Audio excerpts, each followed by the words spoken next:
What's going on, everybody? It is your boy Chris, man. We are here at the Work Hard, Play Harder podcast. It is Friday, November 8th, 2024. My name is Chris Drummond. I'm a freelance sports reporter based out of Minnesota here. Also work in sales and proprietor of this podcast, Work Hard, Play Harder, where I bring individuals on to talk about their why and get to know them outside of their occupation. I got a very special guest that's going to be coming on with me today. She has over 30 plus years in this industry of experience from being a journalist. She's an award winning journalist. She's had stops in Denver where she was doing her journalism. She's also had stops in Sacramento, California as well. Now she is the host and anchor of iHeartMedia and KFBK News Radio. Her name is Cristina Mendonsa. She's going to be coming on here and talking about her why, of why she does what she does, and who she is outside of her job, I should say. So, without any further ado, I introduce to you the wonderful, the talented, and the beautiful Cristina Mendonsa.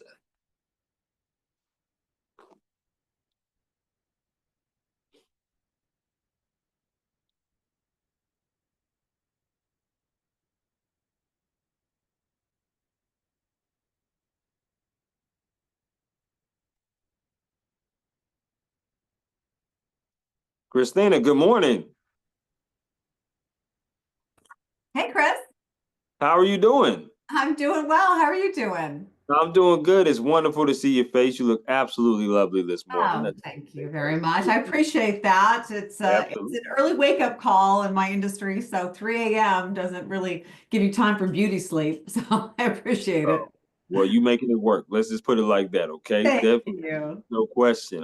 First off, I want to say thank you for allocating your time to me to come on my podcast, Work Hard, Play Harder. How's your week going so far? Week is going well. I mean, it's been an active week, obviously, with the election. We had a lot to cover, and it was, a historic election. What can you say? Whether you liked the outcome or didn't like the outcome, it's historic. And so it was an honor to cover it for our news station. And yeah, it's good. And there's going to be no doubt some interesting stuff to come. No question about that. You can say that again. I want to reiterate to you why I wanted to have you on. Please. Um, I'm a journalist here in Minnesota. I'm now freelance, so I get to kind of pick and choose the different things I would like to cover, which is great having that. But prior to that, 6 years, I worked in a combination of publications where I was working in Atlanta, covering different sports from baseball, football, basketball, and also lacrosse. And I came here to Minnesota, where I'm at now, and I was doing it full time, covering 12 high schools, a college, and different things of that nature, learning all kind of skills and doing that. I love talking to other journalists. You're an award-winning journalist with a lot of different experience. I know you got stops in Denver and Sacramento. I also know right now you are a host of KFBK of News Radio. I'm not sure if you're still doing with iHeart as far as anchor and host as well, iHeart Media, but Mhm. you're also a founder of your own media, Mendonza, if I'm not mistaken. Just Yeah. doing a little bit of research on Thank background on you. Well, for I'm sure. flattered. Thank you. No question. And it was just a no-brainer to me to be able to talk to you and hear your story. It's a rarity, Christina, that we get a chance to sit down and have conversations like this about us because we're always talking about the stories. We're always going out there being an advocate for the people, but people don't know our stories, and everybody's story is different. Getting into this industry, some are traditional, some are not. So it was just a no-brainer again to be able to say, okay, let me talk to Christina and see if we can break bread with each other and kind of network. I love it. Thank you so much. Yeah, I loved hearing about your story. I love the city of Atlanta. It's a wonderful city, and that's awesome that you got to work there and do sports there for so long. And I think it's great you've gone independent. Isn't it such an amazing time in our industry? How many journalists who have had very high profile positions decide to go independent and they're making it work? I mean, I'm thinking of people like Catherine Herridge, who was just let go from CBS not that long ago. She's Yeah. doing very well. I mean, before that, John Stossel went out on his own and has done well. You've seen, I mean, all kinds of journalists that have realized, you know what, through social media, I have the kinds of platforms that only a station could or a big media company could provide. And now I'm able to use that brand. And that's kind of what I did when I left television after 30 years. Sure. I'd worked in television, most of my life. I started in radio at the age of 17. Um, Okay. and then I bounced around mostly California. Hmm. And I was, in high school, I thought, okay, well, I can't really afford to go to a really expensive college for journalism. So I'm gonna start my career at the same time I start college. And that's what I did. So I started in radio at the age of 17. I also started college at that same time. And because early in your career you bounce around so much with markets, I went to 8 different colleges before I finally graduated and Wow. paid my way through. I started a couple of businesses to help me pay tuition as I was working on my journalism career. And I Hmm. think, that entrepreneurial mindset is what helped me later in my career when I went through a contract non-renewal at a TV station and had to figure out, okay, how do I pivot now and use these skills that I've developed to go on to something else and not be crushed by that. I think, the younger generation knows something that I feel like I learned thankfully early in my career is that you cannot count on companies to take care of you. You just Right. can't. I mean, you have to be entrepreneurial. And I think people in younger generations, they grew up with that already in their head, and journalists of my generation did not. You went to work for a publication or a network and you stayed there forever, and that Right. was the heyday of these big media companies. So when I graduated high school, I started college, started my radio career at the same time, and just kind of, as I jumped markets, I would sign up at whatever school was there and try to take some classes that way. I Okay. worked my way through Sacramento, Redding, up it was like 3 hours north of Sacramento. That was one of my first television market.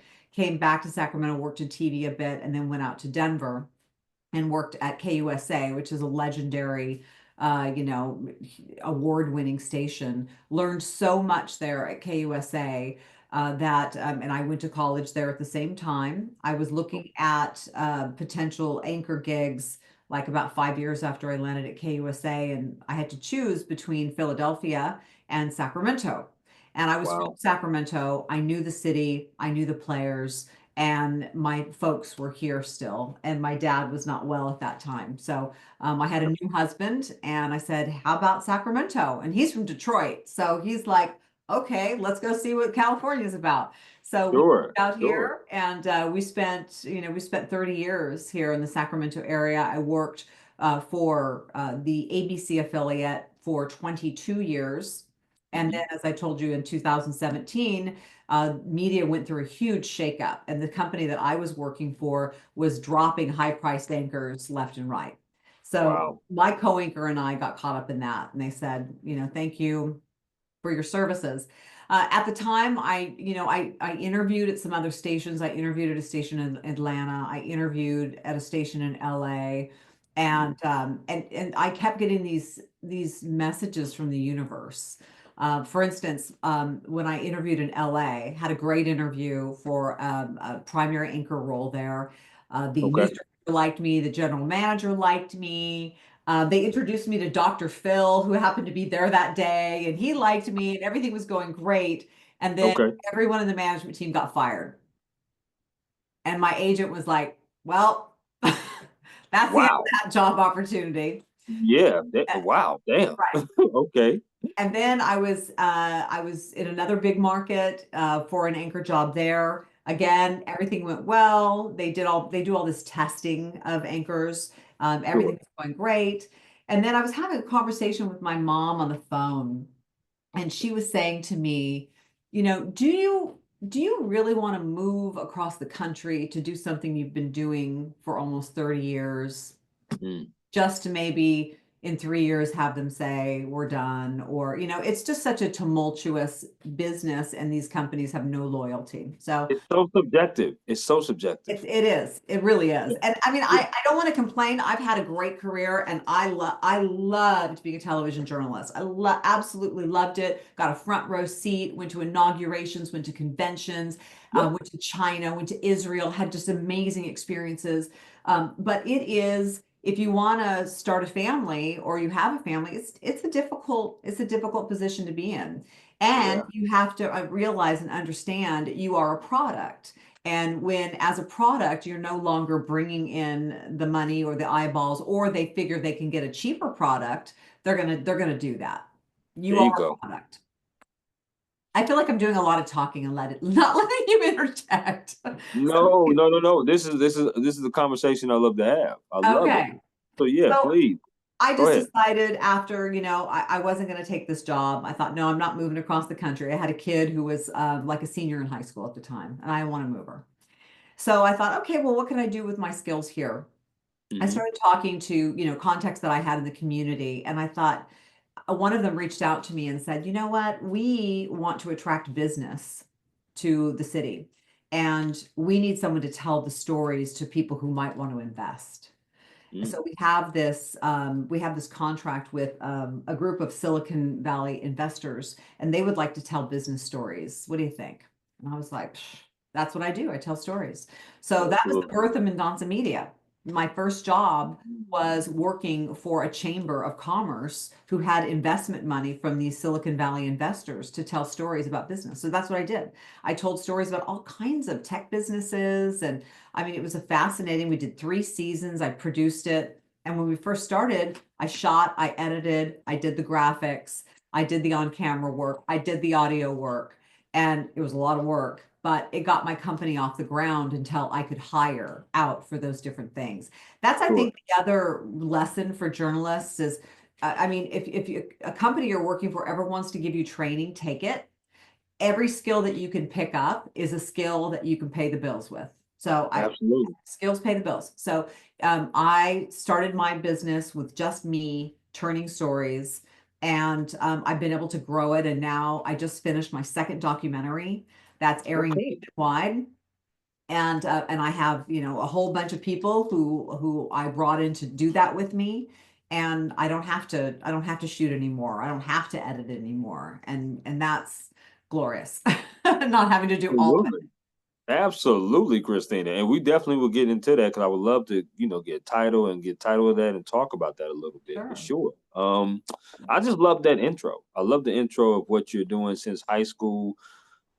Being able to be in this industry for 30 plus years is not easy. And one of the reasons why I started this podcast, Christina, was to be frank with you, was people need to know the A side and the B side of Yeah. this. The A side is the storytelling part of what you just talked about, of being able to tell stories, have people in the community really acknowledge your stories, acknowledge you as you're just doing a great job. And what you do something that you love to do, right? Because when you love to do something, you don't really call it work. But there is a B side. And the Mhm. B side is sometimes you do have to deal with companies that feel like that they can replace you. Everybody's replaceable. You have to deal with missing holidays, missing different celebrations, family times. Yeah. Dealing with different things like that, right? And people sometimes look at yourself, right? They see the beautiful woman on TV talking about stories, really, just doing what she loves to do, but they don't really know the behind the scenes. Like Right. nobody knows about the story of you going to 8 different colleges. Not No, unless they're close friends of yours. Unless they're close friends of yours or close people, nobody knows that. Nobody knows that you had to kind of bounce different places and had to go through things and had to go through changes and have to make decisive decisions. Like people don't know that. But those are things that happen within this industry. You have to make those decisions.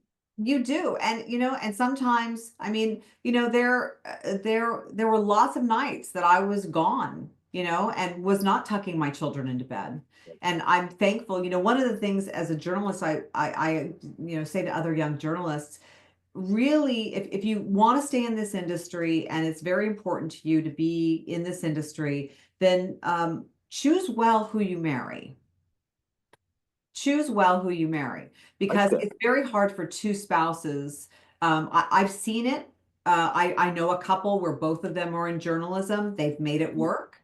Right. But it's difficult. I was very fortunate that I chose someone to marry who is very much, shoulder to shoulder with me on all of that. Knew that my career was important, supported me in that, still does to this day. And that I think that's a huge decision. And anything really, when I talk to young students, I say who you marry is more important than where you choose to go to college. It's more important than what you choose to do for a career. You really have to have a partner for life that is, that's got your back and you have his or hers. So I think that was a good choice that I made early in my career that really has helped me quite a bit. But there are sacrifices. Like you said, Yeah. there are holidays. Yeah. There's many Christmases that I had to Mhm. get up, we'd open presents, and I was off to work. Um, Right. and those you can't get back. And I do think about that sometimes because my daughters are both grown now. So I do think about that. And and there are really hard times where you're like, okay, I mean, I talk to a lot of young journalists. I mentor them through Talent Boulevard, which is kind of like a LinkedIn for broadcast professionals. And Okay. I hear their stories all the time, and they're like, they want to hire me for this big job in Miami, but they're not going to pay moving expenses, and I'm barely making it. I'm living with my folks right now, Right. trying to make it. I mean, so you know, it's very difficult. And then media itself, I think, especially after this election, there's a lot of self-reflection on the media. Like, Right. are we doing the job that we need to be doing for people? Because they're turning away from us. They're going to podcasts, they're going to other media forms. They're not turning on the TV to watch anymore. What are we missing? And so I think that, these especially large networks really have to take a look at how they're doing coverage to try to serve their viewers in a way that'll bring them back. I agree with that. I Yeah. do. And just to piggyback off of your word before I get to the next question. Yeah, listen, when I went independent, as we first started talking off, as this conversation first started off, I Mhm. was like, at first I didn't know what was going to happen, Christine. I was like, okay, you know what? I'm going to leave this company. I'm going to go freelance. Am I going to be able to find enough work?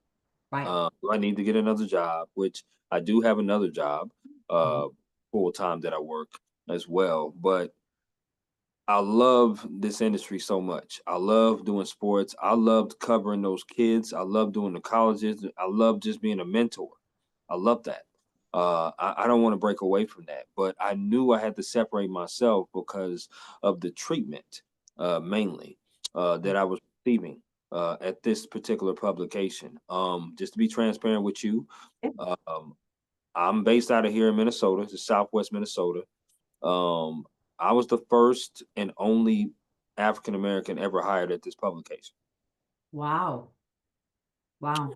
So they've never hired anybody of black at this Wow. publication. Wow, right? So for almost 2 years, I was able to cover events. I didn't care about me being the only one. I cared about the stories that I can impact the community with. And I was starting to really get a great feel for my beat and just the different sports and schools, and people was really warming up to seeing my face. Because sometimes when you see something different, it's awkward for other people, right? It's uncomfortable. But I live my life trying to be comfortable being uncomfortable, if that makes sense. I think as a journalist, you got to have that. You got to have that kind of mindset of being comfortable, being uncomfortable, because you're going to be Yeah. put in so many different situations. Um, but my bosses there started to tell me things like, "Don't get the big head." They started calling me below average. They started telling me things that was just very detrimental. And then when I would ask questions like, "Well, how do I improve?"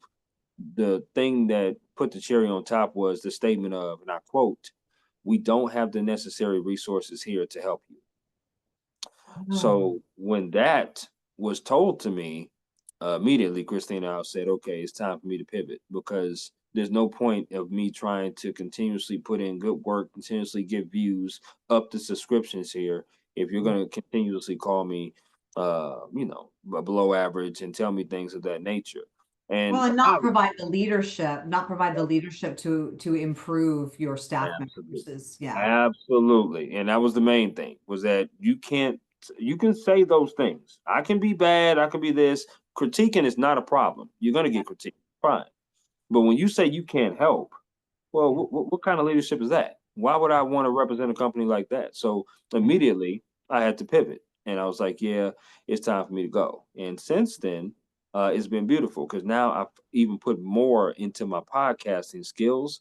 I'm going to be able to uh, put more emphasis on my independent skills. I want to cover pros. I've been able to cover a couple pro games. I've been able to do some high school games around here because different publications have reached out to me.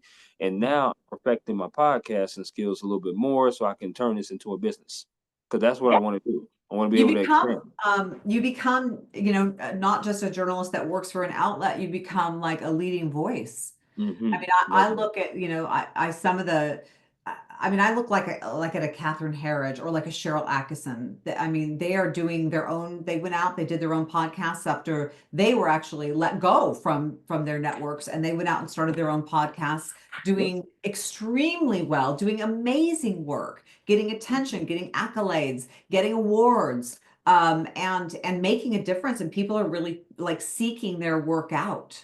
I mean, I love that. That's fantastic. That's fantastic. I straddle the, you know, the fence on that in that I work for myself. I have Mendonsa Media and I'm producing video projects all the time for that. Hmm. And then I also I do work for iHeartMedia, which is the radio station that I do the morning show on. So I kind Sure. of have a toe in traditional journalism as well. And right Mhm. now it works for me. I'll tell you, it won't always because getting up at 3 in the morning is, you know, at my age, you know, I'm like, maybe not, maybe I don't want to do this too much longer, you know, getting up that early in the morning. But I do love the show, and my co-anchor and I have built this show that is more like two journalists talking about the news. Our That's show all. feels very podcast. I mean, and I think because he and I both have been in this market a long time, and we both have been in the business a long time, we're able Mhm. to bring some perspective and analysis along with just headlines. The last thing I ever want to do again in my life is be a headline reader. I will never do that again. I feel that. I feel Yeah. that. That's what's up. Well, Christina, I want to ask you some favorite questions. Okay. Okay. You give me the 411 off the rip based upon these questions. Are you with me? I'm with you. Okay, here we go.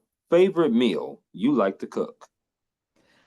Okay. So this is a trick one because I don't cook. My husband does every bit of the cooking.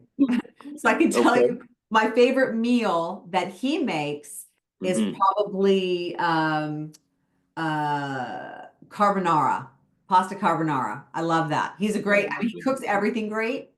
Either that or I would say he makes hatch green chili. Green chili, it's a Colorado specialty, which is amazing. Yeah, Yeah. So yeah, he's absolutely. an amazing cook. And it's sad. He sent me to the store for, I think it was a leek yesterday, and I accidentally bought fennel. Like that's how like not tuned in I am on food.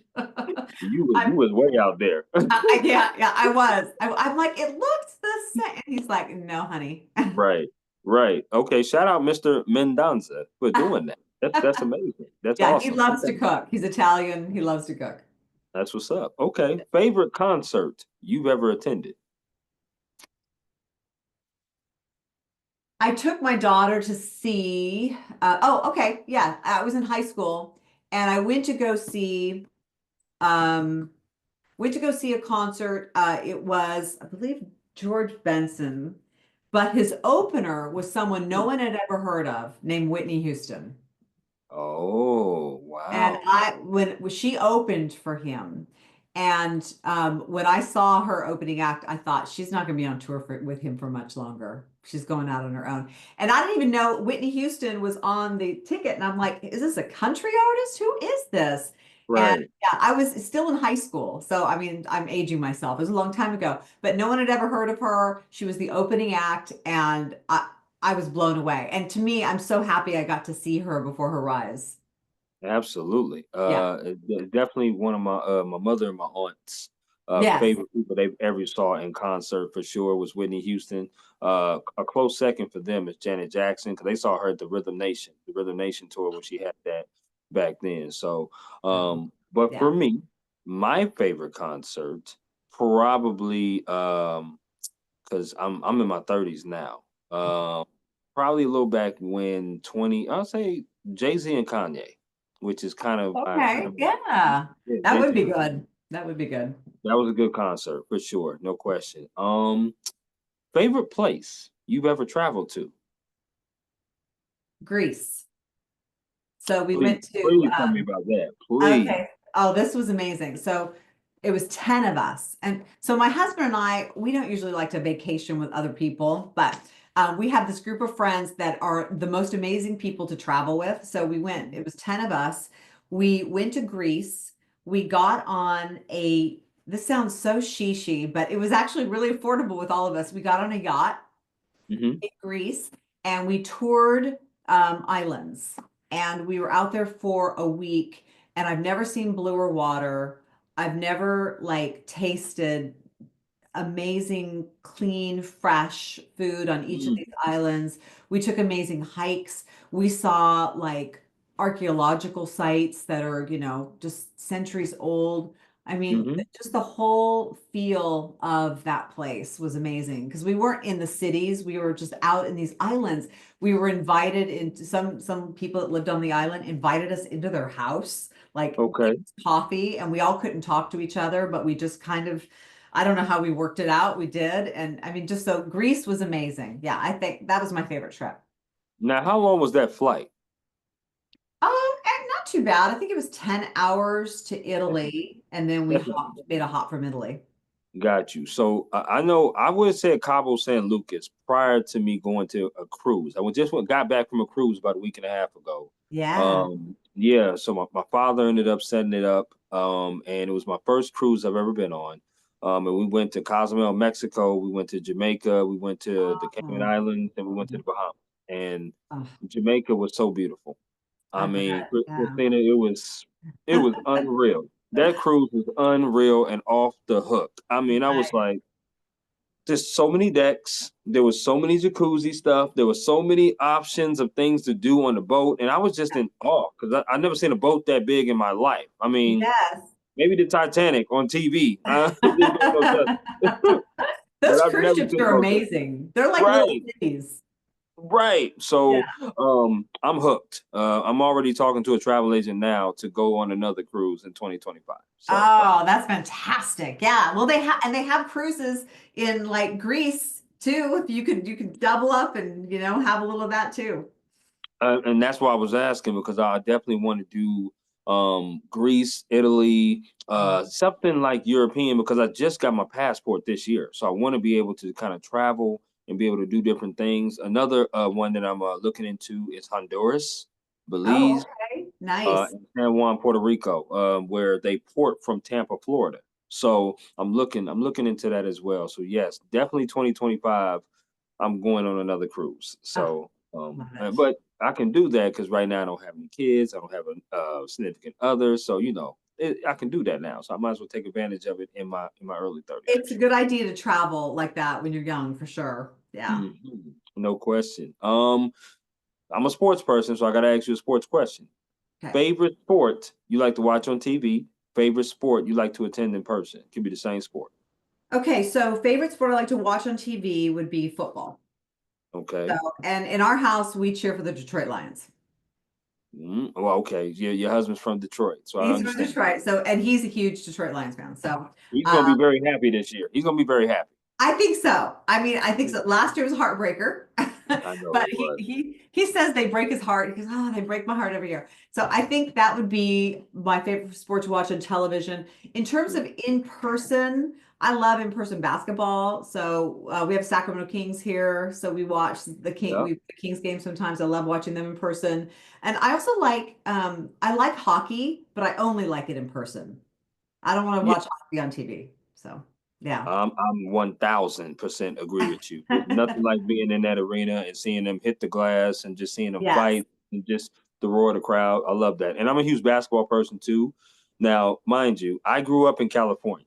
Okay. Um, yeah, so I grew up in California, but I grew up in Southern California, so I'm a Oh, Lakers okay. Lakers fan. I'm a Lakers fan. Yeah, Yeah. yeah. You already knew that. You took the Yes, words right out of my mouth. So, I knew it was but either going to be the Lakers or the Warriors, depending on who you grew up, where you grew oh up. yeah, yeah. My dad was a huge Magic fan, so of Oh, course, yeah. Well, of you talk course. of any other team, then yeah, you just forbidden. So I didn't want to do that. So I was like, okay, I'm gonna be a Lakers fan too, I guess. So Yeah, it's cool. that's cool. That's what's up. I love that. Last of the favorites. Favorite restaurant that you like to eat at there. I visited Sacramento once. I'm actually coming back out there again next year because a friend of mine that I went to high school with lives out in Sacramento. So I'm gonna be visiting him. I definitely am a foodie person, so you gotta tell me some good food spots there, Christina. Okay, so depending on what you like to eat, if you like sushi, then you got to go to Makuni. Okay, Makuni. Okay, Makuni's great. Another good one is Ella. Ella okay. in downtown Sacramento, that's good, like American cuisine. That's fantastic. If With you you on want, that? if you want a splurge, like this is a huge splurge, but there's a place called The Kitchen. Mm, And the kitchen is it's like it's a meal and an event. It's a whole performance. So you come in, the chef comes out, greets you. You can walk around the restaurant tasting whatever you want to taste. Sometimes okay. they'll pull you in and have you help make some things. But yeah, but like I said, it's a splurge. But yeah, it's a fabulous experience. I like a good Cabernet. I like a Oh, good wine. A little well, you'll good. get a lot of it here. Okay, good, good. I love a good wine. Pinot is good too, but I'm and Moscato as well. But I'm a good Cabernet kind of person for sure. And when I do come to Sacramento again in 25, I definitely have to say hello to you in person. That's for sure. That would be wonderful. We can have a glass of wine. Absolutely, that'd be great. I want to know about your day to day. Like you said, you do kind of iHeartRadio. I'm not sure if that's affiliated with the KFBK Yes, news it's the radio that you same. do. Oh, so it's the same. Okay, Yeah. so take me through the process of a day in the life of Cristina Mendonsa, right? Because you Okay. got the media company, you got things going on here. Like you said, one toe in here, one toe in there. What Yeah. is a day in the life like? So I'm up at 3 because our show starts at 5. So I'm up at 3 preparing for the show. Our show goes 5 to 9 a.m. Okay, And it's news. It's 4 hours of news, a lot of ad lib, and very fast paced, but it's great. It's kind of I feel like it's like air traffic control to the whole time. And got you. then we get off the show at 9 and we do our podcast. We have a podcast called Straight Talk on the Mhm. iHeartRadio app, and we do the podcast. We record that, and then usually we get out of the office. We usually have a couple of meetings to talk about what we're covering for the next day. I get home, and depending on if I got sleep the night before or not, I might take a quick nap after breakfast. I might not. Then I'm up again and I'm working on the show for the next day. So I'm pulling clips, pulling audio for the next day, taking a Okay. look at, maybe what we're going to be covering the next day. I'll hit the gym. And then when I come back later that afternoon, if I have any Mendonça Media work to do, then I'll do that. Usually I schedule our shoot days for weekends because the Hmm. show that I do on KFBK is Monday through Friday. And I have Okay. slow seasons and busy seasons with Mendonça Media. So right now I'm Hmm. in a slow season. I've wrapped up production on a bunch of stuff. So right now Hmm. I might have a Zoom call in the afternoon to plan production for next quarter, or I might have, invoicing to do or admin work to do on my business. So I'll do that in the afternoon. Usually my husband gets home at about 4 o'clock. We have an early dinner, take a walk after dinner, and then I'm powering down to go to bed. And I'm usually in bed by about 7. I love it. I love it. This is a kind of a bonus question that just came up in my mind. Because recently, I know I've had a lot of different guests on, and there's been people that's been kind of having different networks and different media, just media companies has kind of been pulling at me saying, we want to, kind of endorse your Work Hard, Play Harder podcast. Yeah. And I haven't really, gave it up to really any kind of media like that, or signed with any kind of deal like that. What would you what kind of advice would you give someone that links up with a media person? Like what's kind of some of the steps that you would say that a person should look for before, signing anything? Well, I mean, I think you need to see what your cut's going to be. So, I mean, you Mhm. have a podcast, and if you get some success and you have like lots of downloads or whatever, you can sell your own time. Right. You can find sponsors and do your own time, and I think Yep. that works for a lot of people. If you want to hook up with a larger company, you would have to just really clearly understand what are the benefits to me, because Okay. there are a lot of like aspiring podcast network that they want to get shows on, and but Sure. maybe they don't have a lot to offer, up front. So you need to ask them, okay, well, when you do get stuff, what kind of cut will I get? And really get that stated clearly, because Absolutely. they're using you as a product. So Right. and if you're not benefiting, then they are. So I would Right. say you really need to have a clear understanding of what the benefit is to you and the reach of that podcast network. Do they have other successful stories, shows that they're gonna, promote you with? Or can you do co-promotions? One of the benefits of being on a network is that you can promote someone else's show, they can promote yours.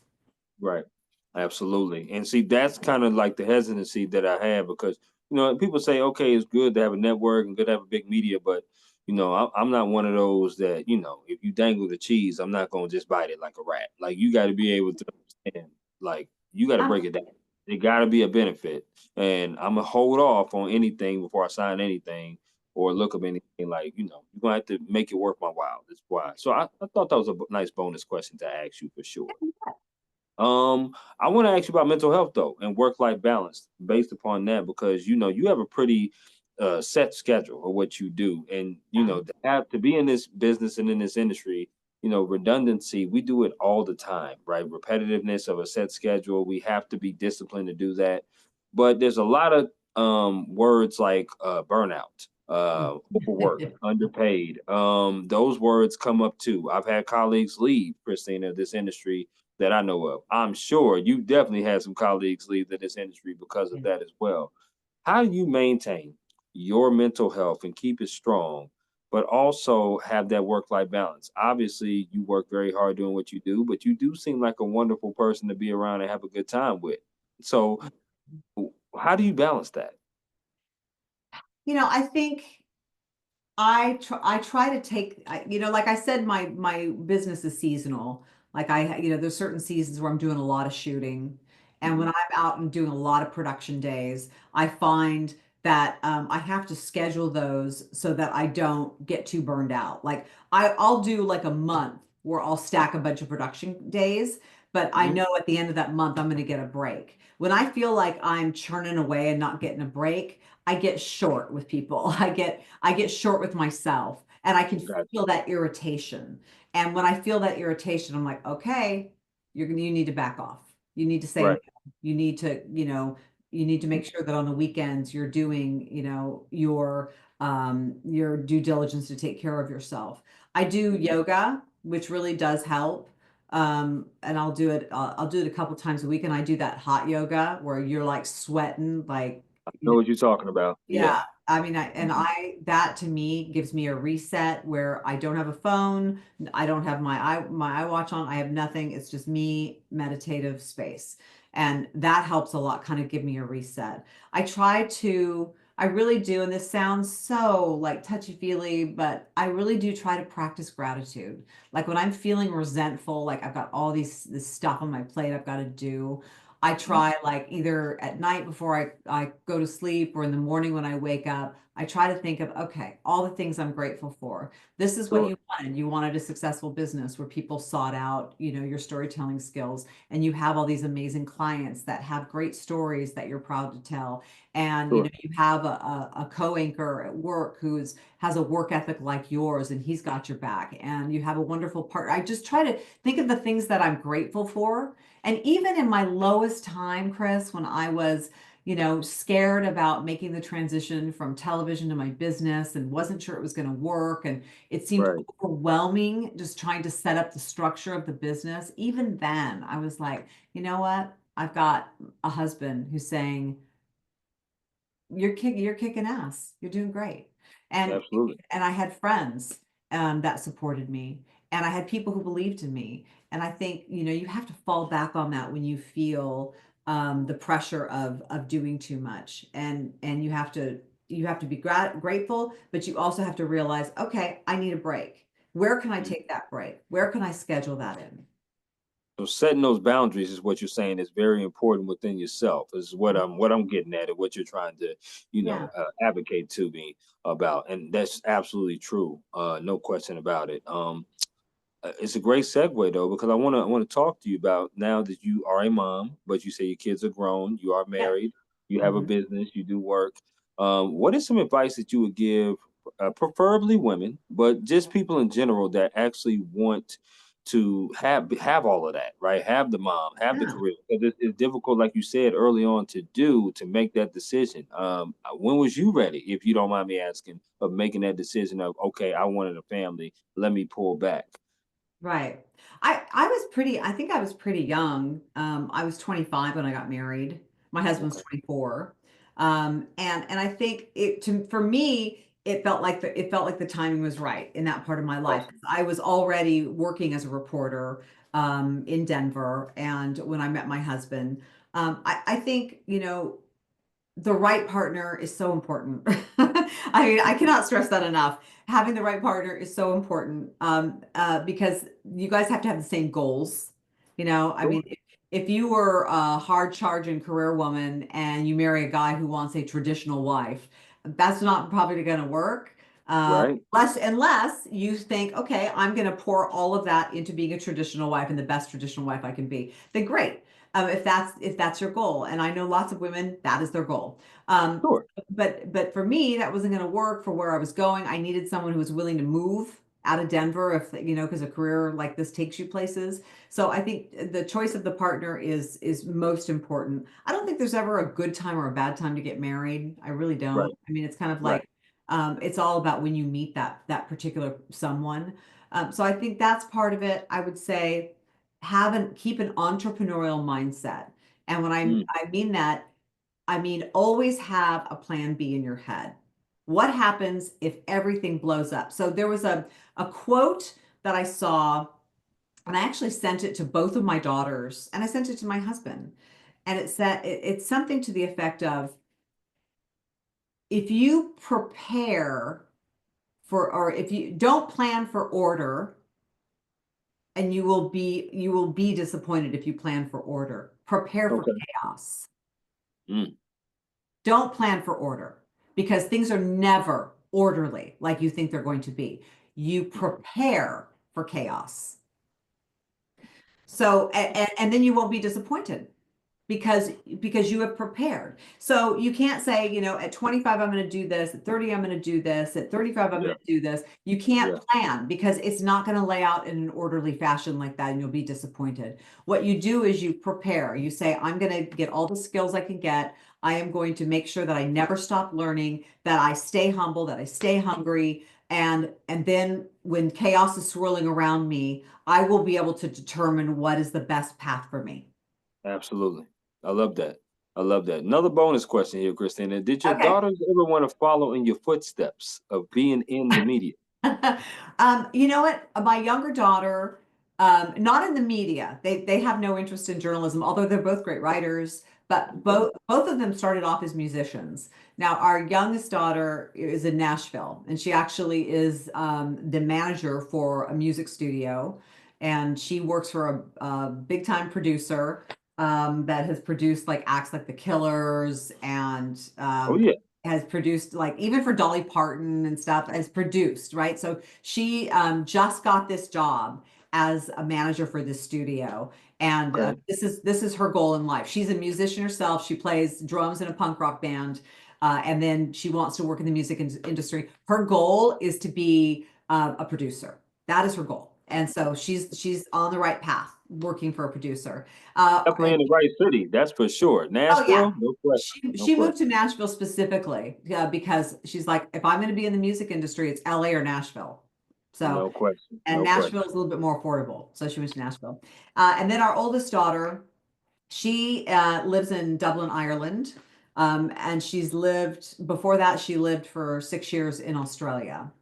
And Awesome. I know she's been a world traveler since she was 17. She took a very interesting path. She graduated high school. She signed up for college online Mhm.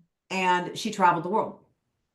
And so Okay. she lived in Whistler, British Columbia for a couple of years. She moved to Australia and she lived in Australia for 6 years and now she's in Dublin, Ireland. She is a marketing manager in the fintech space. I love it. I Yeah. love that. So and both I'm very close to both of them. Both of them have gone through really for their young lives have gone through really like tough times, like Sure. poor, like like oh my God, I'm not going to be on the streets. I mean, and they have pulled themselves up, and they both have a very entrepreneurial mindset, which is great. So I'm so proud of both of them. Yeah. That's awesome. That really is. I actually I wouldn't mind talking to the one that obviously is the manager in music. That would be awesome to have her on this podcast. Oh yeah, yeah, yeah. Okay, I will connect you too. I will connect you. Definitely, absolutely. That would be awesome. Yeah. Uh, let me get some more advice from you as far as dealing with hard news stories. Uh, Okay. especially with people that come into this industry, who are just like maybe postgraduate, or interns. I'm sure people, like you said, you go talk to kids all the time. What is some advice that you share with them about dealing with hard news stories and trying to separate themselves and not taking it home with them? I found that easier to do when I was younger, before I had kids. Okay. Once I had kids, my husband said, "Boy, having kids really has softened your edges a little bit." So, I mean, when I was young, I really did not have a hard time separating it. And I think it's because I didn't have that lived experience of being a mom and feeling that vulnerability. I just and I approached it very I mean not without heart, not without feeling, not without empathy, but I just Right. was able to compartmentalize it a little bit better. I found that more difficult as I got older as a reporter. And then as an anchor, it is easier to compartmentalize it because you're not out in the field actually, doing that. But Right. you know what, I let myself feel like I did this documentary about veterans with moral injury, Okay. and it's out now. It's on PBS nationwide. It's called Sacred Texts of War, and you can Okay. check your time to see what's in your city. But um, and I had to talk to combat veterans with really like horrific things that they had gone through. And so Hmm. I was during the interview, I would ask them the questions, and I kept it together because I was interested in getting the information. But when I sit down to edit and I transcribe all these interviews, I let the tears flow. I Right. cry. That's fine. I feel like I have to feel something to write something heartfelt. So Without question. yeah. Without question. And listen, it's a question worth asking because a lot of times, when you graduate from college or even, you just hopping into an industry, people again, they don't know the behind the scenes and they don't really have the perspective of what's going on. Like when you doing packages in college, it's a hell of a lot different when you're doing it for a job. Oh, Uh, totally, totally. Real life is real life. So when you are going on that scene for that very first time and you're talking to that mother, the kid, or father that's kids that got shot, or burning house, or something that's Yep. tragically happened, you just it's so hard to prepare for that. And It is. It is. for me, that's why I do sports, because I pivoted from that. However, sports do have hard news stories as well. Oh, absolutely. I know Absolutely. for me, I almost lost it when I went up and I was covering the team that was playing to get to the championship, and the team lost that we were covering. That was the team that we were covering. They lost, and you go into the locker room and you see those young men, and they're all in tears because the season is over, and they know that the team And is they not going worked to so hard. we work so hard, and the team's not going to be the same because you always have differentiate of grades on the team from freshman to senior. And you just know it's like, man, you got to ask these questions, but you really don't want to Right. but you got to because you have a job to do. So yeah, absolutely, I love There's that. so many, I can think of so many sports stories where there's real, look at the Kobe Bryant story. There's some really horrible things that have happened to people That was in tough. Yeah, I mean, that was a tough story. That That was was a tough. really hard story. But I mean, I think some of the most beautiful work is done on some of those ESPN documentaries. I mean, Sure. stories of tragedy, and I mean, it's the human condition. Sports can be Absolutely. very, very dramatic. Yeah. Yes, indeed. No doubt. Now, we have came to the portion of the podcast episode, Christina. Now we're going to do this or that. It's an interactive game that I do with Okay. all of my guests here on the Work Hard, Play Harder podcast, where Okay. I throw some things at you and you get to choose this or that. Christina, are you ready?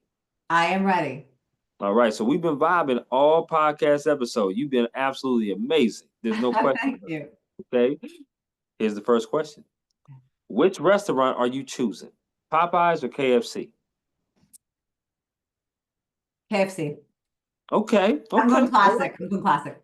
I like that. I like that. Okay. Now me, I'm Popeyes. I'm team Okay. Popeyes. But that's because, I migrated from Atlanta. So Atlanta, Georgia, Yeah. definitely. Yeah. Okay. That makes sense. Yes. Okay, so here we go. Chicken wing flavors, barbecue or lemon pepper. Barbecue. Okay. Do you like your wings wet or dry? Wet. And do you like your wings bone in or boneless? Oh, bone in always. Okay, so you like to get a little messy, huh? Yeah, I do. I don't Okay, mind okay. it.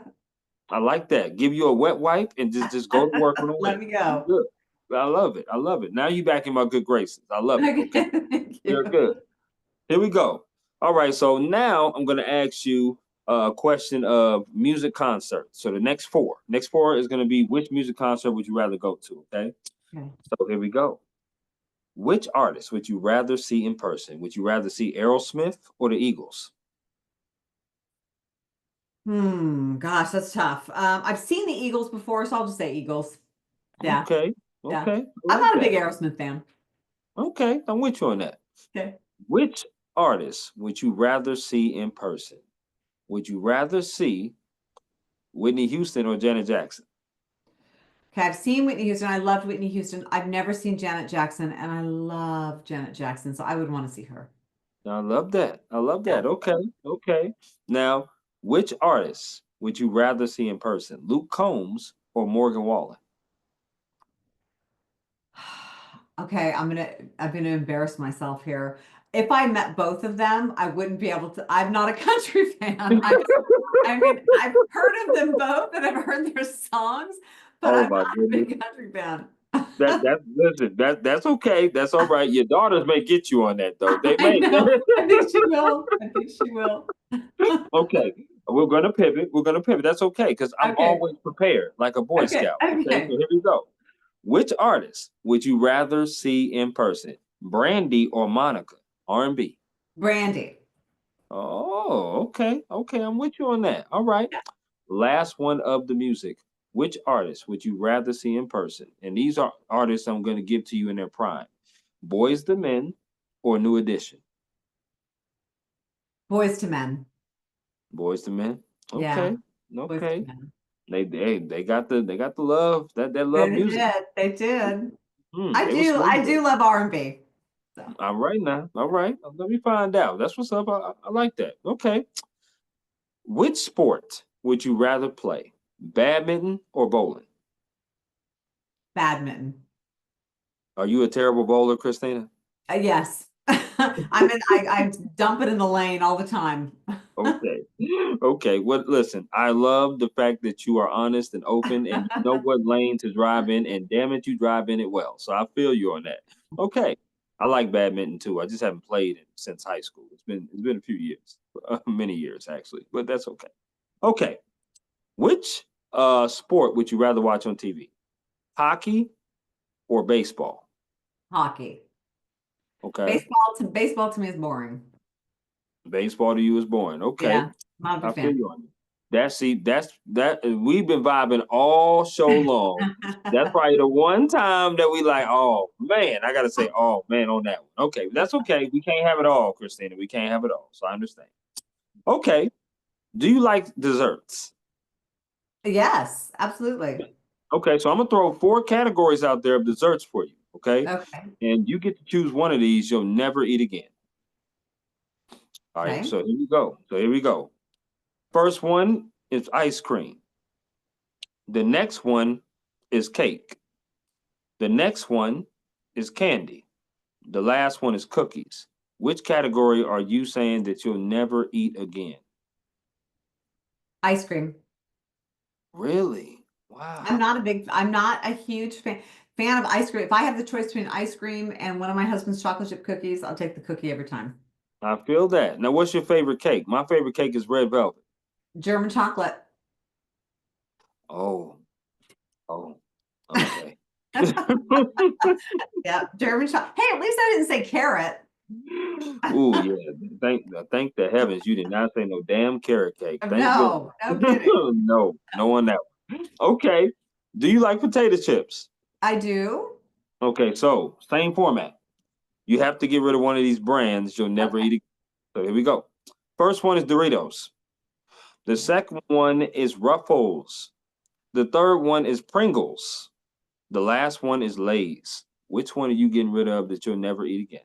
Pringles. Okay, I Yeah, respect. not even a question. Yeah, those to me don't taste that good. Oh, wow. Oh, you okay? Are you a salt and vinegar person? Yes. Okay, Christina, we can't eat food together. I mean, what is going on? What is going on? Maybe wings. How about just wings? You know, Okay. wings, and Perfect. that's it. That's it. I'm gonna tell you this before I get to the next question. Salt and vinegar is the second worst chip ever made, in my opinion. Ah! The second worst chip ever made. Second worst. What's Um, the first worst? Funyuns. Oh yeah, I agree with you there. They're nasty. Yeah, those Yeah, are. they're absolutely terrible. Whoever made Funyuns need to be slapped with the Oh. black and the white side of my hand. But without question. I'm just throwing it out there. Okay, I feel it though. Well, at least we got the wings. That's true. Um, Me too.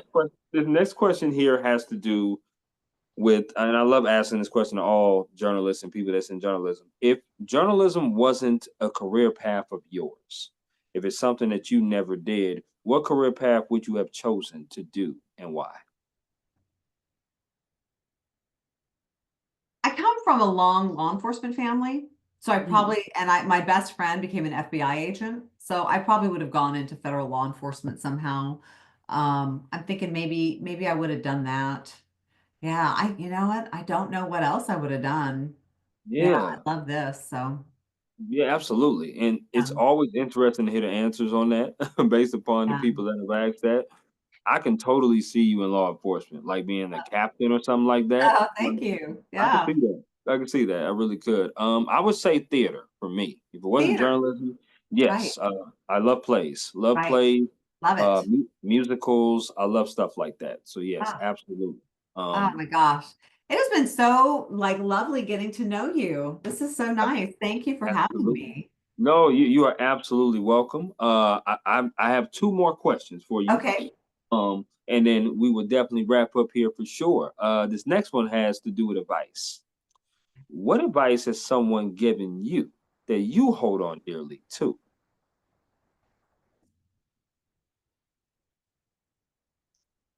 Make your own mistakes. Don't make someone else's mistakes. Mm, wow. Okay.